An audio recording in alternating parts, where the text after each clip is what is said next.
नमस्कार दोस्तों, मैं हूं अखिलेश और आपका स्वागत है ARCGS सेंटर में। आज हम लोग भारतीय संविधान के भाग 18 अनुच्छेद 352 से लेकर 360 तक आपातकालीन शक्तियों के प्रावधान के बारे में बात करेंगे। आपातकालीन शक्तियां केंद्र सरकार को किसी भी असामान्य स्थिति में सामान्य रूप से निपटने में सक्षम बनाती है। भारतीय संविधान में आपातकालीन शक्तियों को लागू करने का मुख्य उद्देश्य था देश की संप्रभुता, एकता, अखंडता, लोकतांत्रिक राजनीतिक व्यवस्था व संविधान की सुरक्षा करना।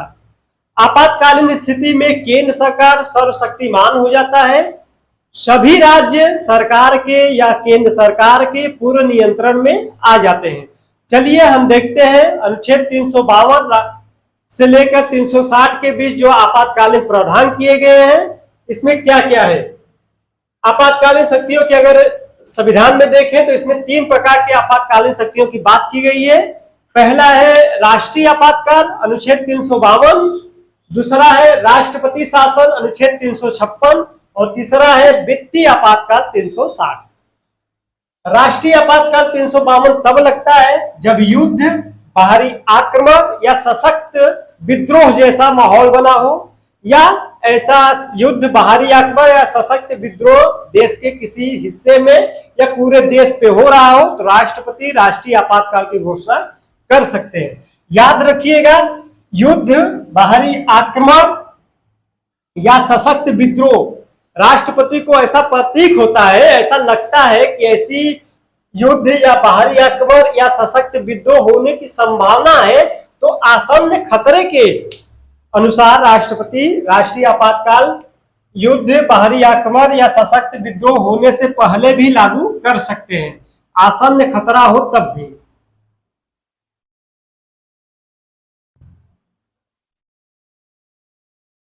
राष्ट्रीय आपातकाल को संविधान में आपातकाल की घोषणा कहते हैं।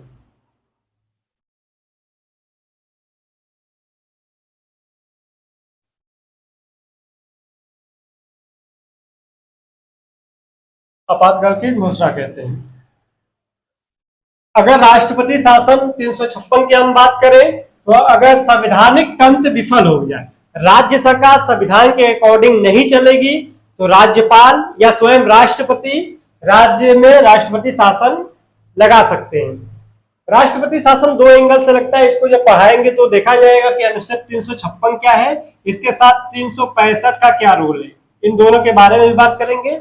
इसके बाद तीसरा जो हमारा आपातकाल शक्तियां है वो वित्तीय आपातकाल है 360।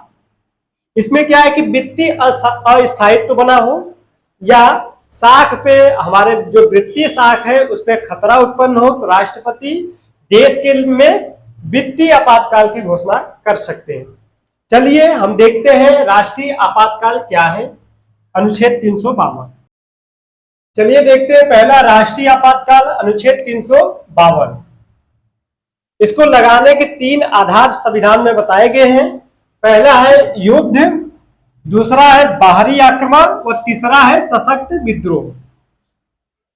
जब देश में या इसके किसी भाग पर युद्ध, बाहरी आक्रमण या सशक्त विद्रोह जैसे खतरे उत्पन्न हो जाए तो राष्ट्रपति राष्ट्रीय आपातकाल की घोषणा कर सकते हैं। एक बात और यहाँ पे ध्यान रखना है कि राष्ट्रपति को अगर ये लगता है कि युद्ध, बाहरी आक्रमण या सशक्त विद्रोह जैसी संभावनाएं बढ़ रही है, तो वह आसन्न खतरे के आधार पर भी ये राष्ट्रीय आपातकाल लगा सकते हैं। राष्ट्रीय आपातकाल युद्ध या बाहरी खतरे के आधार पर लगता है तो इसको कहा जाता है बाहरी आपातकाल।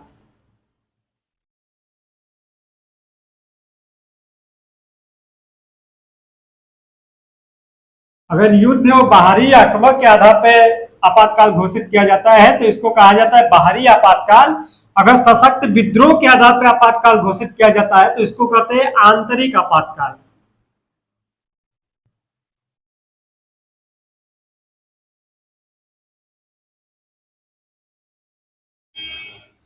भारतीय संविधान में अगर जब हमारा संविधान बना, शुरुआत में संविधान में भारतीय संविधान में शुरुआत में जो आपातकाल का तीसरा आधार है सशक्त विद्रोह, इसके स्थान पे आंतरिक गड़बड़ी शब्द का प्रयोग किया गया था, जिसे 44वां संविधान संशोधन अधिनियम 1978 के द्वारा इसको हटा दिया गया। आंतरिक गड़बड़ी की जगह सशक्त विद्रोह नाम दिया गया 1978 में 44वां संविधान संशोधन अधिनियम के माध्यम से। 44वां संविधान संशोधन अधिनियम द्वारा राष्ट्रीय आपातकाल की घोषणा केवल मंत्रिमंडल के लिखित सिफारिश पे ही अब हो सकती है। इससे पहले क्या था, 1978 के पहले मंत्रिमंडल की लिखित सिफारिश की बात नहीं हुई थी, डायरेक्ट राष्ट्रपति जब चाहे या प्रधानमंत्री से सलाह मसौदा करके राष्ट्रीय आपातकाल घोषित कर सकते थे। 1975 में इंदिरा गांधी ऐसा ही की थी, लेकिन इसके बाद 44वां संविधान संशोधन अधिनियम आता है 1978 में। इसमें स्पष्ट रूप से कहा गया है कि अब ऐसा कोई भी आपातकाल लगाना है तो मंत्रिमंडल की लिखित सिफारिश पर ही राष्ट्रपति आपातकाल की घोषणा करेंगे, नहीं तो नहीं करेंगे। आपातकाल को 38वां संविधान संशोधन अधिनियम आया था 1975 में। इसमें कहा गया है कि आपातकाल न्यायिक समीक्षा परिधि से बाहर है, यानी आपातकाल की घोषणा आप राष्ट्रपति करेगा तो न्यायालय में उसको चुनौती नहीं दी जा सकती। इसके बाद 44वां संविधान संशोधन अधिनियम 1978 में आया था। इसमें कहा गया कि यह जो राष्ट्रपति आपातकाल की घोषणा करेंगे यह न्यायिक समीक्षा परिधि में ही रखा जाएगा, यानी इसकी अब न्यायिक समीक्षा हो सकती है। देखते हैं राष्ट्रीय आपातकाल को संसदीय अनुमोदन कैसे मिलता है।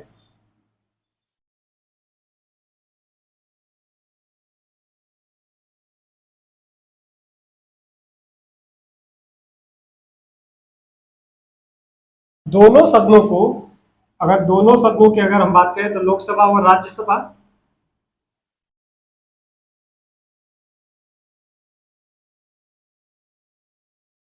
दोनों सदनों को 1 माह का समय दिया जाता है।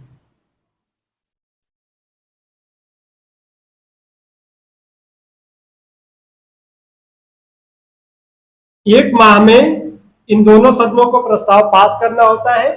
पहले जब संविधान बना था तो शुरुआत में क्या था कि इसको 2 माह किया गया था।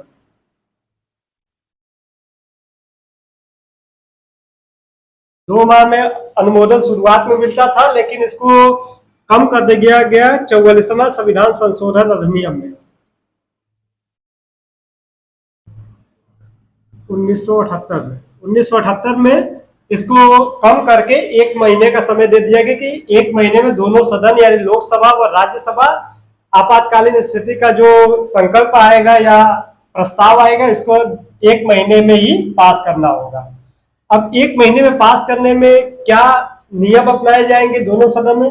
जैसे ये प्रस्ताव पहले आएगा, किसी में भी आ सकता है, तो लोकसभा में आता है, मान लीजिए लोकसभा में ये प्रस्ताव आया। अब लोकसभा क्या कहेगी कि इसको विशेष बहुमत से पारित करना होगा।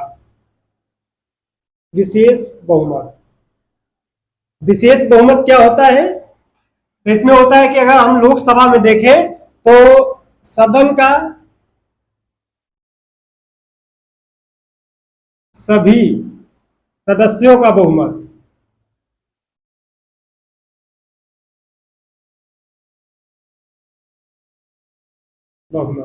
यानी 545 लोकसभा में सदस्य है तो इसका बहुमत 545 का बहुमत कितना होगा, 50% प्लस 1 यानी 273 लोग। और इसमें दूसरा कहा गया है कि उपस्थित एवं मतदान करने वालों का बहुमत,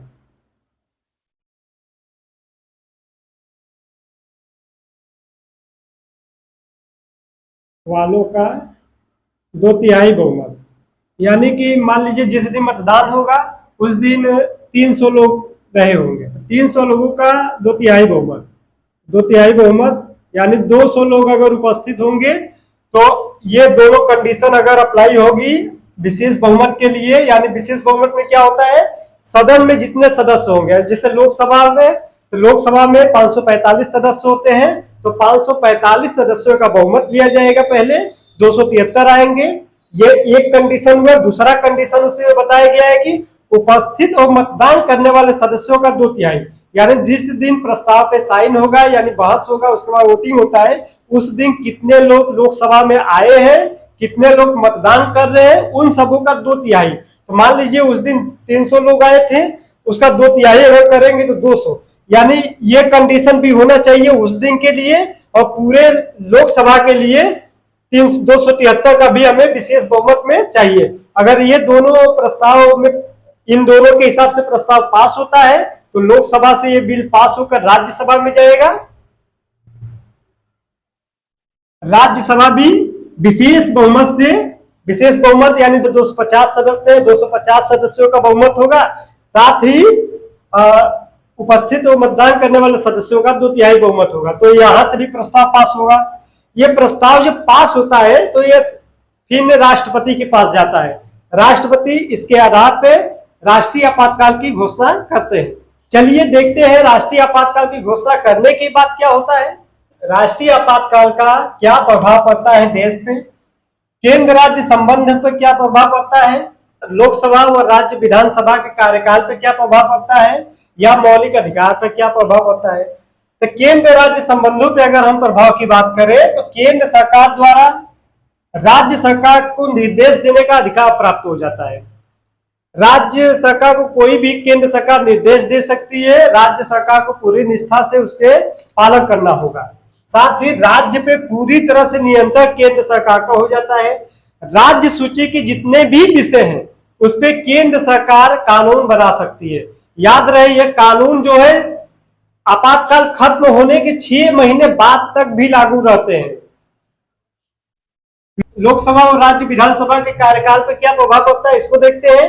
संसद विधि द्वारा, संसदीय कानून द्वारा लोकसभा का कार्यकाल 1 साल के लिए और राज्यसभा का कार्यकाल 1 साल के लिए बढ़ाया जा सकता है एक बार अनुमोदन मिलने पर। यानी अनुमोदन हमें बार बार मिल रहा है, हम लगातार ले रहे हैं तो यह कार्यकाल एक साल से अधिक तक यानी अनंत काल तक बढ़ाया जाता है, 1 से अधिक हो सकता है। यानी हमें अनुमोदन बार बार मिलता है तो हमें साल साल भर पे अनुमोदन लेना है और 21 साल के लिए यह बढ़ाया जा सकता है, जितने भी साल तक हम बढ़ा सकते हैं। मौलिक अधिकार पर क्या प्रभाव पड़ता है। भारतीय संविधान में अनुच्छेद 19 नागरिकों को जो स्वतंत्रताएं दी गई है अनुच्छेद 19 में ही दी गई है। तो इस स्वतंत्रता को अगर राष्ट्रीय आपातकाल लागू होता है तो यह स्वतः ही समाप्त हो जाएगा। यानी अनुच्छेद 358 के अनुसार अगर कहें तो 358 के अनुसार अनुच्छेद 19 स्वतः ही निलंबित हो जाएगा। दूसरी बात, जब आपातकाल खत्म होगा यह पुनर्जीवित हो जाएगा, इसको फिर से राष्ट्रपति पे घोषणा नहीं करना होगा कि हम अनुच्छेद 19 को पुनर्जीवित कर रहे हैं। यह ऑटोमेटिक खत्म होता है, ऑटोमेटिक आ जाता है। यह 358 के माध्यम से होता है और 359 के माध्यम से और जितने भी अधिकार दिए गए हैं हमें मौलिक अधिकार वे खत्म होते हैं और उसमें सिर्फ 20 और 21 को छोड़ दिया जाता है। यानी दोष सिद्धि के संबंध में संरक्षण और जीव प्राण और दैहिक स्वतंत्रता का जो अधिकार है अनुच्छेद 20 और 21 में, इसको छोड़कर ये टोटल अधिकार को राष्ट्रपति निलंबित कर सकता है। यह स्वतः निलंबित नहीं होगा, इसको राष्ट्रपति समय पे कर सकते हैं, कुछ समय के लिए कर सकते हैं या पूरे समय के लिए जब तक आपातकाल लागू होगा तब तक के लिए कर सकते हैं। इसको खत्म करने के लिए फिर वैसे ही अनुमोदन चाहिए, जैसे इसको पास कराया जाता है यह खत्म हो जाएगा। राष्ट्रीय आपातकाल अब तक कितने बार लग चुका है चलिए देखते हैं। पहला आपातकाल लगा था 1962 में भारत और चीन के युद्ध में। दूसरा आपातकाल लगा था 1971 में भारत पाकिस्तान युद्ध।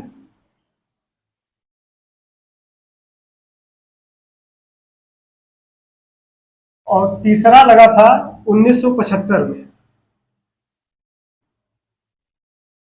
आंतरिक अशांति के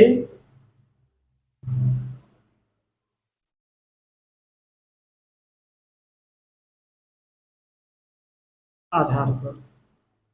तीसरा लगा था 1975 में आंतरिक अशांति के आधार पर। सबसे विवाद में जो आपातकाल रहा है वह आंतरिक अशांति के आधार पर 1975 में लगाया गया विवाद था। चलिए इसके बारे में हम लोग आज जानते हैं कि क्या इंदिरा गांधी की सरकार ने यह आपातकाल संवैधानिक दायरे में रहते हुए लगाए थे या यह संविधान का उल्लंघन था। चलिए अब देखते हैं कि इंदिरा गांधी द्वारा 1975 में जो आपातकाल की घोषणा की गई थी वह संवैधानिक थी या असंवैधानिक थी।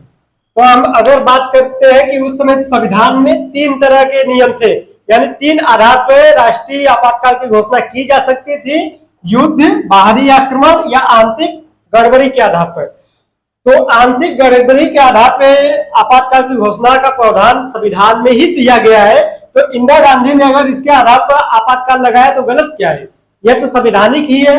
और दूसरी बात कही जाती है कि इंदिरा गांधी जी ने बिना मंत्रिमंडल की सलाह पर राष्ट्रपति को यह आदेश दे दिया कि आप राष्ट्रीय आपातकाल लगाइए। तो हम आपको याद दे दें कि 1978 में 44वां संविधान संशोधन अधिनियम आया। इसके माध्यम से यह बताया गया कि राष्ट्रपति मंत्रिमंडल की लिखित सिफारिश पर ही राष्ट्रीय आपातकाल की घोषणा कर सकते हैं। इससे पहले ऐसा कोई भी नियम नहीं था कि हमें मंत्रिमंडल या मंत्रिपरिषद की सलाह लेने के बाद ही प्रधानमंत्री राष्ट्रपति से कहे राष्ट्रीय आपातकाल लगाने के लिए। तो इंदिरा गांधी यहां भी गलत नहीं थी।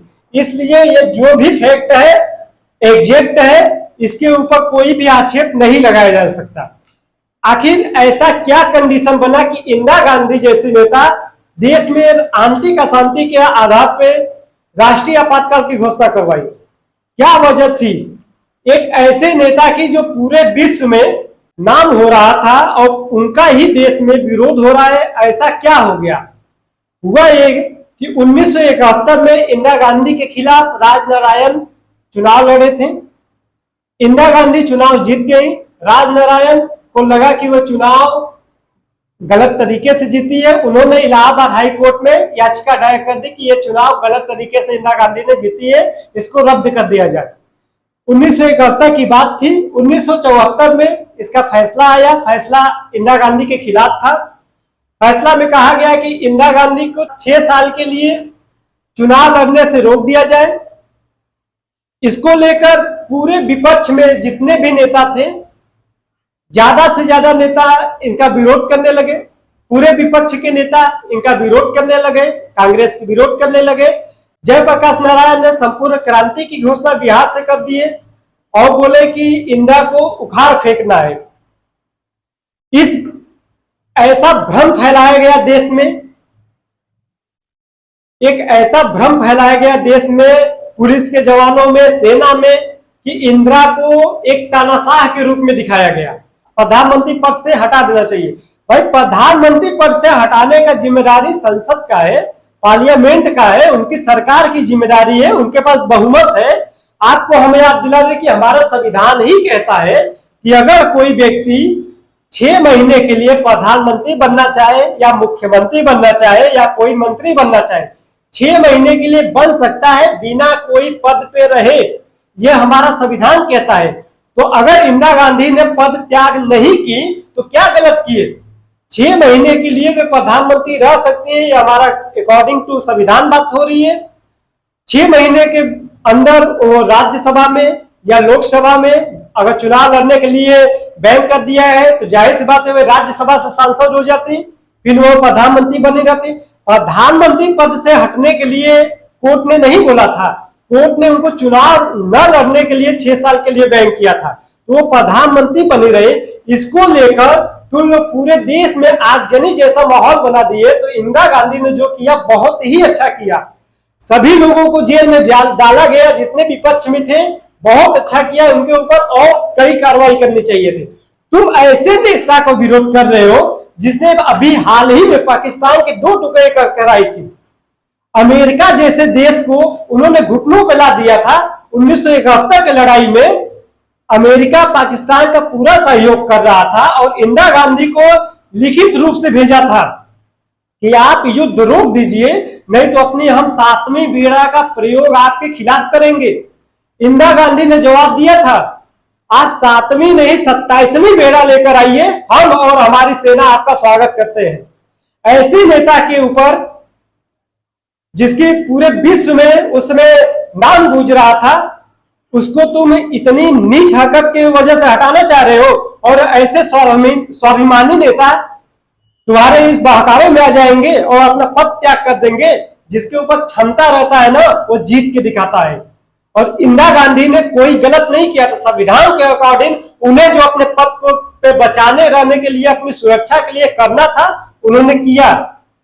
वो देश के लिए जीते थी। आज के प्रधानमंत्री के जैसे नहीं कि जब नेता अपने भाषण में कहते रहते हैं मैं तो फकीर आदमी हूं, झोला उठाकर निकल लूंगा। ये देश से भागने से बात नहीं थी।